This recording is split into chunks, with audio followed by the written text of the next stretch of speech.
ai le tu kum me tarik sagi gate ni chana chu phaya tong thei kham khama pathin tonga kan om hi nei tu hi nei le ki gen venga ineu cha pathin zalin ka nei vin lai chu ka hin le bel hi ta nei tu ni alam kai te ho in victims langkaya holim na chom cha nei dinga de sa na ka chan jin jong lam kai ho chuma ki pa thu ka sei nei dunia hong ki khom ngai lu ta nu le pa te lam kai te mi pi te le nau te zo si na bon cha vin ka ngai lu ne le ka za na salam ka hin pe su ke nei ka ga he num chu galzam mi za lum di bo ti ka ngai tu in na galzam ka hi ti zo sen IDP zo sen na khut ke ka zol ka bur ho zo si ti tang ka tin na IDP zo sen na khut hin dom leo zon ka no me galzam ho tam be se lo dan he mo hi kem ke ma bui mai thiu tunia galzam hung pang ho anun nom na hi wen na galzam hi theize un pathin thang go ui te ka ti no me na hi tunia hi victim khana ikigel ku momin lam kai ho dong egel ze a chu victim family langa chu in ko ye hi in lang khana ka gela le ka experience ho zo se akon in achit achai ning ka sei zo zai pu ka tin na ai la ka kinung gela hi le victim pa hi privilege person in ka kila athin pathin ka thangwa en na je chung tuni hin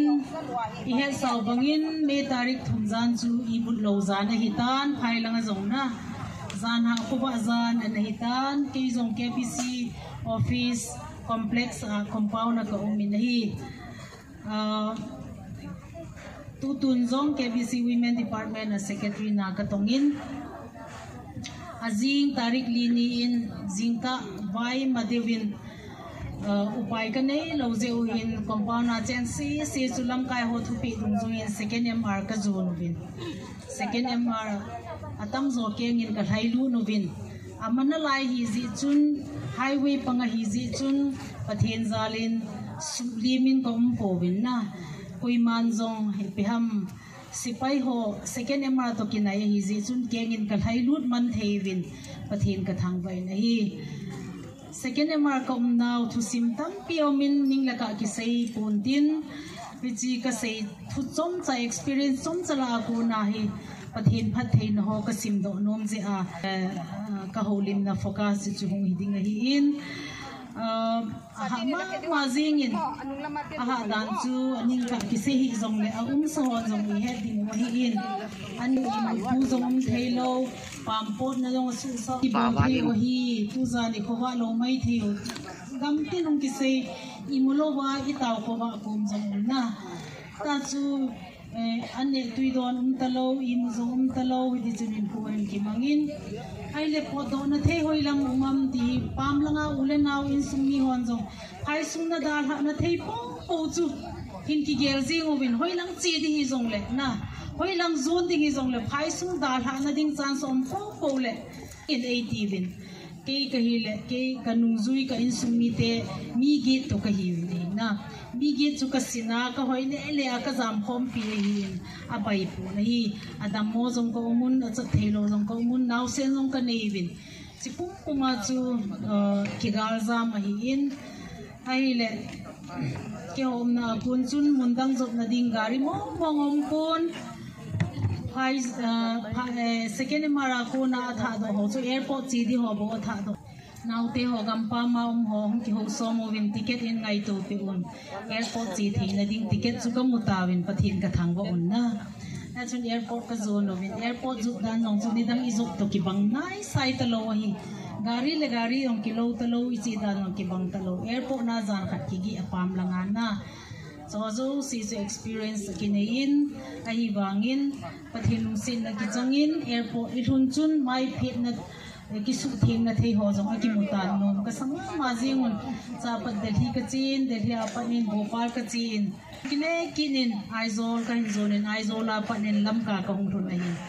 dam selin June tarik som ni le li ni chun lam ka kopi ka hung thein pathin ka thang vai na hi ka hung thuna ka ki mai to pi ma sapen le ai na welcome ho chu i volunteer te kon pui thanga khun kon pui khudung thung ke khun training ball ho to thupi ta ala na sa ta in ahung el pavin aman cha to ka gela ka lungthim chu adang lam bil verzing in lang khana ka lungzung amungin lang khana pa zong ka ki pa in lang khana ka la zong asin lang khana ka tha zong anumin na ka feeling chu mix ai ta in na lang khana pathin zong ka thang ba in hi ama ho chun ai na welcome mo kiti mai la ka ki mai tu vivin ama ho aki tol chai win ka in ka hin zone in na piti chu hi in chi ka ba thai thap ti mai leng ka zam na hi apha zong asawin alam zong asawin ti chi sungai na za da bang le pathin to ka kin na ji in na abang le pathin ko ma ka hase jin abang le tauzi zong ki haji pun ti chun ilung thim hi ki chol lovin mei thel gin chu ki zalo ai wanga ilung thima chu ki za ji ngai na an peham peaceful community wanga chu ilung thim chu in lang bo wa mai je a chu chamna chu ki nei mo lo lungbo na long ki nei lo hi ya chu thum na le taw na to news ngaya news hola ki ma tha ji ngai ti chu nin kong thun hin normal life ti chu ule naw na ho zo si tu mu tu na phaitan aban ting le ika nom nong la ka khom pi ding tan inui nom nong le nui khom pi ding tan normal life ka ti dai dunia ai ho dinga normal hello mai thei ke ya dinga chu office KBC office zong chu temporary in like pi bonga ong ki hong tan hele office ong kai thei tan relief camp ki visit thein ule naw chu ki bok thei tan na hele ka hin kho chu ahum normal do in nom ka san pathin ka thang vai na hin na hichi ho zo se phaya mi izan ham khalule naw molip na to wanga mi tam pi so cha thein le hoidam thein pathina ko na hin abanin zong ule naw nu le pate di de anu te ho nu mei te ho hapan zalin ilangan na sa tapan na la naw zalin phaya ke ho ka hoido theu hi zin nu te ho nu mei chan pi te le lam kai te ho zo se chunga tu ni hin kichilai mo na hin ki pa thu ke ma chang tu minong kai phong in hi apan ting le tu chung zan ki tu na hin lung thim nak ta pi jong ki tu in khai su hi kum som ni war pathin na in to na hi ji chon dan ha ding cho ha sa ki sama ma in ai wangin pathinin aha salai ta hin thil pha tam pi ai mu sa ki ni hi gam tina ki wale line pathin thu ai thamon jing le ai til kho jing pathin thu chi pi ham tia le sam som ni le thum hin ai ha sa ina pangin ai til kho jing in kel ngoi china ka chin na hi na pakai ka pathin chu kel ngoi china ai ching pa hin aman hasam lowa ai koi ding hi ti ham hing dum la lai puile pathin hin tui bei na pangdunga ai puile pathin hin mel mate masang jinga jong an kong do kha nga ai lui pi ama hin na ji chun pathinin ai hoidam na pathinin ai ba khang na pathinin ai lung se na le ai ven bit no ho hello pi ka sama ma in akuna ai tu jing ama hin chuting le lam ka zo thailo kum jong le anga ai pom cho ma hi ti ka hedging in pathin ka thang ba in ai na dunia kagal zam khom pi ulenaw nu le pa tam pi nom ding o hi in ka sei nom ka til khom na nom chu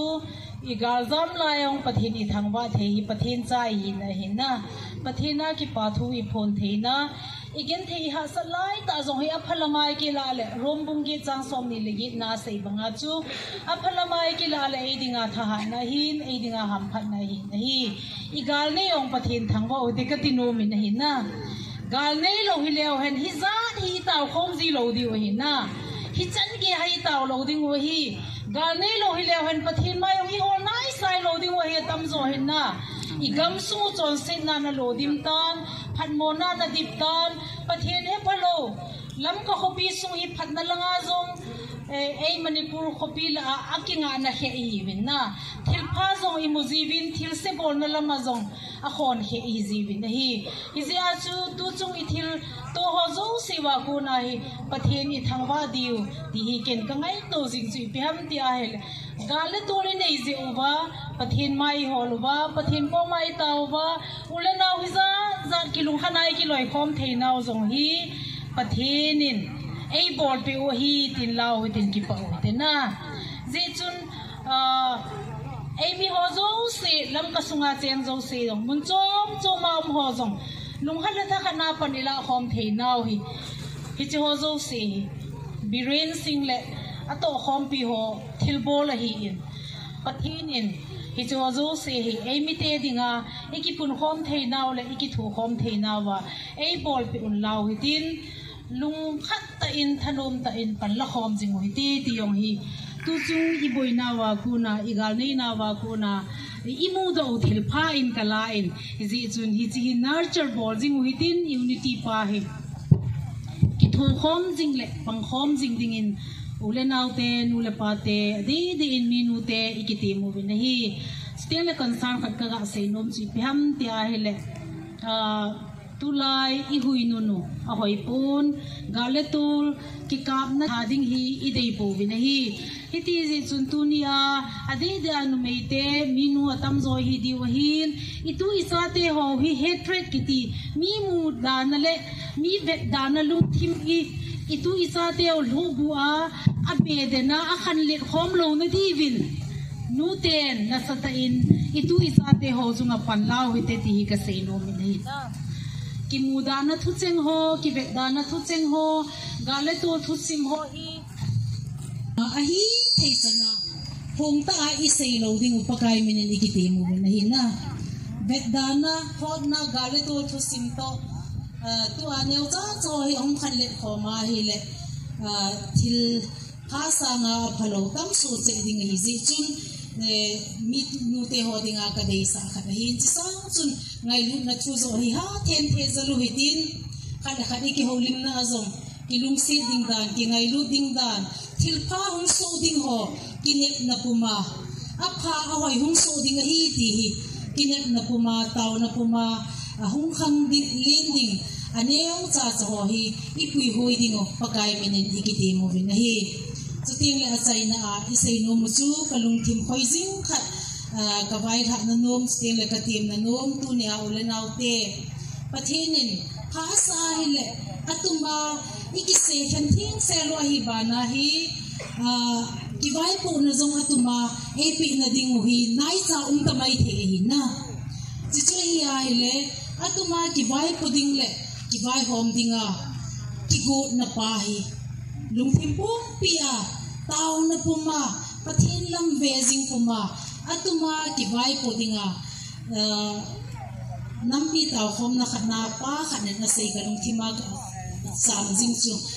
Jisu Krista administration sunga dingin kigo bite tihina Jisu Krista bai hom na sunga Jisu Krista